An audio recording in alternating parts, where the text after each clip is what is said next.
Hello friends, मेरे channel में आपका स्वागत है। तो आप देख सकते हैं राजेश्वरी नाहर और रूही के घर में आ चुकी है। बहुत ही ज़्यादा परेशान कर रही है। अपने बहू बेटे को लेकर के आई है और बोल रही है मैं इस घर की मालिक हूँ और मेरे से जो धोखे से मेरा बिजनेस, मेरा घर मकान और जायदाद छीन रखा था आप लोगों ने, मैं उस तरीके से आपसे छीन करके रहूँगी। तो एक रूही के घर वाले बहुत ही ज़्यादा चौंक कर के परेशान हो जाते हैं कि ये क्या हो गया, हमने इनसे कब छीना था ये। तो वो राजेश्वरी बोलती है कि दीदी आपको याद है आपने मुझसे कैसे धोखे से ये मेरी जायदाद सारी छीन ली थी। तो दादी से बोलती है तो सब लोग देख कर के हैरान रह जाते हैं। तो रूही बोलती है कि दादी आप ऐसा कैसे बोल रही हैं, आप हमारे मेहमान हो तो मेहमान की तरह रहिए, हम आपका अच्छे से ख्याल रखेंगे। तो रूही से बोलती है राजेश्वरी मेहमान तो आप लोग हो हमारे और ये घर तो मेरा है, मैं इस घर की मालकिन हूँ और आप इस घर के नौकर बन के रहिए तो रहिए, वरना इस घर से निकल जाइए। और कुछ भी सुख सुविधा यहाँ पे नहीं मिलेगी। फ्रिज, वॉशिंग मशीन, बिस्तर, बेड कुछ भी नहीं। सोना है तो ज़मीन पे सोइए। तो रूही हाथ जोड़कर विनती करती है दादी हमारे पास 2 छोटी छोटी बच्चियाँ हैं, उनकी तो ज़रा फिक्र कीजिए कि वो कैसे रहेंगी बिना दूध के। तो राजेश्वरी बोलती है मुझे कुछ भी मालूम नहीं है। तो रूही बोलती है दादी की तो परवाह कीजिए, वो बहुत ही ज़्यादा बुजुर्ग हैं, वो बिना बिस्तर के कैसे सोएंगी ज़मीन पर, उनकी कमर में दर्द रहता है। तो राजेश्वरी को बहुत ही ज़्यादा गुस्सा आ जाता है और वो बहुत ही ज़्यादा गुस्से में बोलती है अपना ज्ञान तू अपने पास रख और मुझसे ज़्यादा बकबक करने की ज़रूरत नहीं है। सारा सामान ये पड़ा है, आप यहाँ से निकल जाइए, मैं इस घर में आपको नहीं रहने दूँगी। अगर मेरी बात को मानना है तो रहिए, वरना इस घर से निकल जाइए। तो आप जो वस्त्र पहने हैं, कपड़े पहने हैं, इस तरीके के कपड़े मेरे घर में आपके लिए नहीं चलेंगे। सूती कपड़े आपके लिए मैं मंगवा देती हूँ, वो आप पहनिए और घर में नौकरों का काम करिए। आप मालिक बन के इस घर में नहीं रह सकते हैं, जो कपड़े पहने हैं वो मालिक वाले हैं। तो इन वस्त्रों को आप उतार के और सूती कपड़े पहनिए और जो गहने हैं उनको भी उतारना होगा। तो अगर आपको नौकर बन के रहना है तो रहिए, वरना इस घर से निकल जाइए। और पलक की दादी पलक को कर रही है बहुत ही ज़्यादा परेशान। एक पिंजड़े में बंद करके इसको रखा है और पिंजड़े में सारे में करंट लगवा दिया है। तो पलक बहुत ही ज़्यादा परेशान है अपनी दादी से। उसको पता चल गया है दादी को कि ये पलक जिंदा है, इस वजह से उसने इसमें बंद करवा दिया है और इसके पहरेदारी पे एक आदमी रख दिया है। तो पलक ने जैसे ही छुआ है पिंजड़े को तो उसमें से करंट लगा और पलक ज़मीन पर गिर पड़ी, वो बेहोश हो जाती है। तो यहाँ पास में वो जो देखभाल करने के लिए एक आदमी बैठा हुआ था, वो कहता है इस लड़की को क्या हो गया, लड़की लड़की उठ, तुझे क्या हो गया, इस तरीके से क्यों पड़ी है। तो वो देखता है कि ये करंट की वजह से शायद इसकी मौत हो चुकी है, तो मैं इसमें ना फंस जाऊं। तो वो आदमी वहाँ से भाग जाता है और अपनी जान बचा करके मैं इसमें फंस सकता हूँ। तो पिंकू के शादी के लिए उसकी दादी रिश्ते के लिए कुछ मेहमानों को बुलाती है, लड़की वालों को।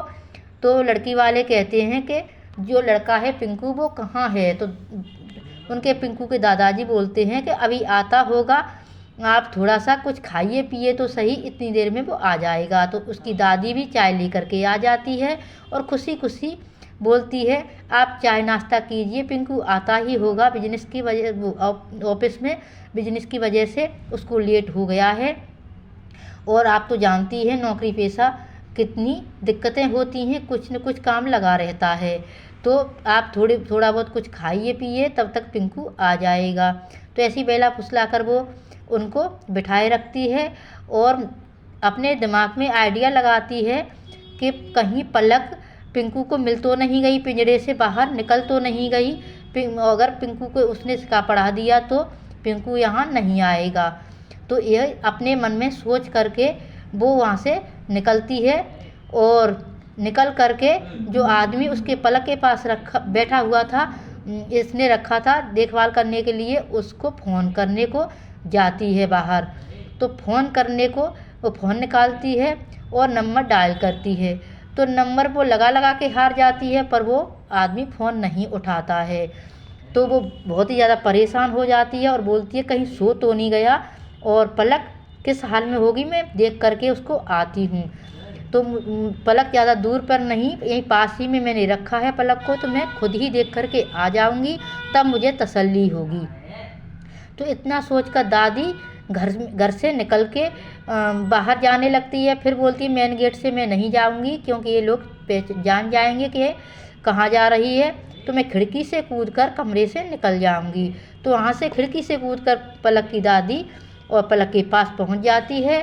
तो वहाँ पर देखती है कि पलक तो वहाँ पर बेहोश पड़ी हुई है। तो वो सोचती है कहीं मर तो नहीं गई ये करंट की वजह से। तो बहुत ही ज़्यादा खुश हो जाती है और बोलती है मेरी तो जो मैं चाह रही थी वो हो गया अपने आप ही।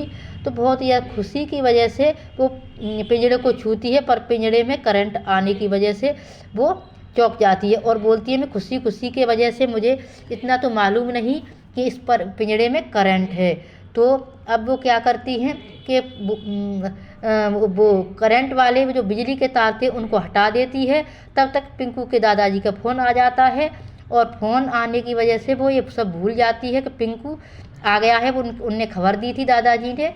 तो बोलती है कि पिंकू को वहीं रखिए और उनको उसको समझाइए, और तब तक मैं आ जाती हूँ। तो इस वजह से बिजली के तार वहाँ से निकल जाते हैं और वो ऐसे ही छोड़ के घर पे आ जाती है पिंकू को संभालने के लिए।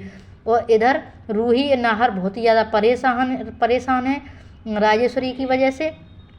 राजेश्वरी अपनी बहू से बोलती है इनके लिए सूती कपड़े लेकर के आओ, वो ये लोग पहनेंगे।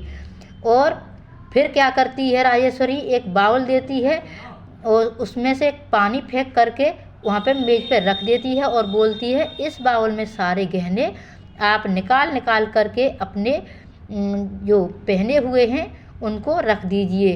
नौकरों के गले और कानों में गहने शोभा नहीं देते हैं, बिना गहनों के आप रहेंगे यहाँ पर।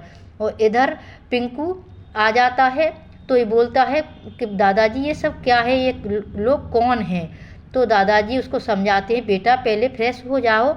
और तब तक दादी आ जाती है और दादी उस पिंकू को समझाती है बेटा पहले कपड़े चेंज कर ले और तब मैं आप तुझे समझाऊंगी कि ये कौन है। और पिंकू को वहाँ से खींच करके कमरे में ले जाती है। तो पिंकू उसके साथ में चला तो जाता है, पर कंफ्यूज है कि ये लोग कौन हैं और किस लिए यहाँ पर इनको बुलाया गया है। और दादाजी उनको बहलाकर बैठा लेते हैं कि आप थोड़ी देर बैठिए, पिंकू फ्रेश होके आ जाता है। तो वो लोग बोलते हैं पिंकू ने जरा भी हमसे बात मिलना जुलना नहीं किया और तुरंत ही आया तुरंत ही चला गया, कि नहीं कहीं नहीं गया है, वो कमरे में चेंज करने के लिए गया है। तो दादी इसको चेंज करने के लिए ले जाती हैं और फिर पिंकू कहता है दादी ये कौन लोग हैं और किस लिए आए हैं। तो दादी बोलती हैं कि बेटा ये तेरे रिश्ते के लिए आए हैं, पलक तो यहाँ इस दुनिया में नहीं रही, तो ये मैं तेरी शादी करवा रही हूँ इसलिए आए हैं। ये लड़की बहुत ही समझदार और सुशील सज्जन है और पढ़ी लिखी भी है और पैसे वाली है। तो इधर पलक उठती है, वो बेहोशी का नाटक कर रही थी, उसने पिंजरे को छुआ तो उसमें करंट नहीं था। तो भगवान जी का शुक्रिया अदा करती है कि इसमें अब करंट नहीं है, दादी ने एक तार को निकाल दिया है। तो छू करके देखती है तो इसमें करंट नहीं है। तो अब वो क्या करती है उस पिंजरे को तोड़ने की कोशिश करती है, पर बहुत ही ज़्यादा मजबूत होने की वजह से वो कुछ भी नहीं कर पाती है। फिर उसके दिमाग में आइडिया आता है कि नीचे से कोशिश करती हूँ, नीचे से उठा करके वो इस तरीके से यहाँ से निकल जाती है। निकलने के बाद में वो घर को चलती है कि घर पे मैं पिंकू को सारी सच्चाई बता दूँगी। और फिर दादी बोलती हैं कि पिंकू मैं तेरी शादी के लिए नहीं ज़्यादा ज़बरदस्ती नहीं करूँगी, तू एक बार उनसे मिल ले।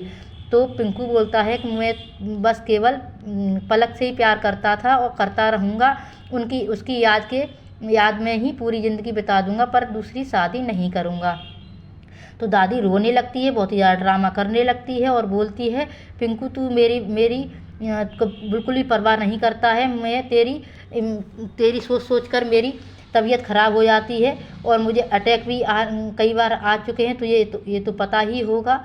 और तो मेरी फिक्र कर, थोड़ा बहुत मेरे बारे में सोच। मैं कब तक तुम लोगों की इस तरीके देखभाल करती रहूँगी और खिलाती पिलाती रहूँगी, और मैं मेरे मरने के बाद में अगर मुझे कुछ हो गया तो तुझे रोटी की कौन पूछेगा, खाई कि नहीं खाई, क्या कर रहा है, क्या आराम किया कि नहीं किया। मैं अभी तेरी बहुत ही ज़्यादा चिंता करती हूँ, मेरे बाद में तेरा क्या होगा। इस वजह से मैं कहती हूँ कि तू शादी कर ले, वरना मैं क्यों इतना फोर्स करती। तो इसलिए ऐसे दादी हाथ जोड़कर पिंकू से बहुत ही ज़्यादा ड्रामा कर कर के बोलती है। तो इधर पलक आ जाती है मेन गेट से, तो इन लोगों को देख करके जो बैठे हुए थे लड़की वाले, उनको देखकर कहती है कि दादी ने तो 2 मिनट भी नहीं लगाए, दूसरे लड़की वाले बुला लिए।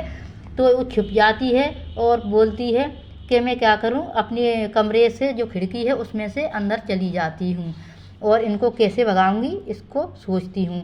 इधर राजेश्वरी क्या करती है, राजेश्वरी ने पूरे गहने इस बाउल में इन घर वालों से, जो रूही की दादी और सास, रूही सारे जो लोग थे, उनने सारे गहने निकाल के इस बाउल में रख दिए हैं।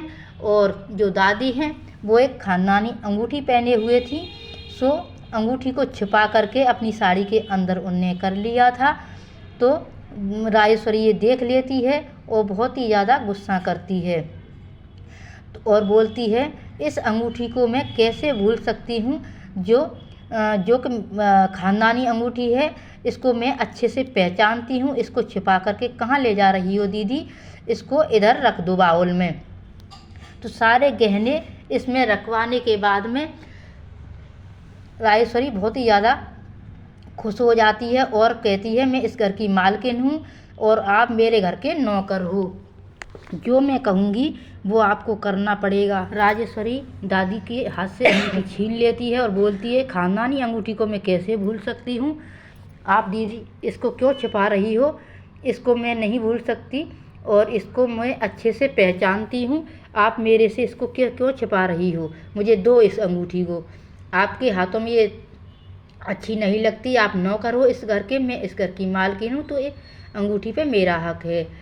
तो ये पलक सोचती है कि अब मैं क्या करूँ, दादी तो मेरी पिंकू से जुदाई करवा के रहेंगी और पिंकू की दूसरी शादी करवा के। तो पिंकू यहाँ पे आ जाता है सब लोगों के सामने और ये लोग बातें करने लगते हैं, बहुत ही खुश हो जाते हैं। तो पिंकू तो बस पहले पलक के बारे में सोच रहा था कि पहले मैं इस तरीके से पलक के साथ में खुश रहा करता था, मुझे शादी वादी कुछ भी नहीं करनी है, मुझे तो बस पलक की याद में ही जीना है।